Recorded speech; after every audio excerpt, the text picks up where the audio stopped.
বিখ্যাত ইংরেজ কবি শেক্সপিয়র একটা বিখ্যাত কথা বলে গিয়েছিলেন।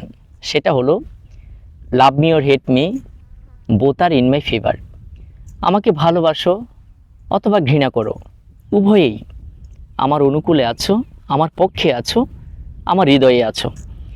দেখুন, প্র্যাকটিক্যাল লাইফে আমরা সবসময় তাদের নিয়ে ব্যস্ত থাকি যারা আমাদেরকে ভালোবাসে, আমাদেরকে পছন্দ করে, আমাদেরকে বন্ধু হিসেবে ভাবে এবং সবসময় আমাদের কল্যাণ কামনা করে। আমরা শুধু তাদের নিয়েই মেতে থাকি।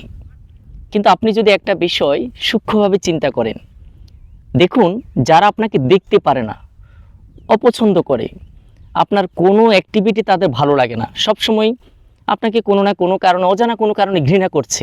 আপনি কি করছেন, কোথায় যাচ্ছেন, কি খাচ্ছেন, সব কিছু সে ফলো করছে। এক কথায় তারা আপনাকে নিয়ে সবসময় ভাবে।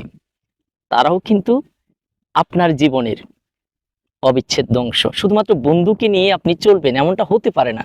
যারা শত্রু, যারা আপনাকে দেখতে পারে না, তারাও কিন্তু অধিকাংশ সময় আপনাকে নিয়ে ভাবে। তারা রাত্রে ঘুমাতে পারে না আপনার জন্য। আপনি কি করছেন না জানি, আপনি কি করে ফেলতেছেন তাদেরকে ক্রস করে, এই জন্য সে ঘুমাতে পারে না।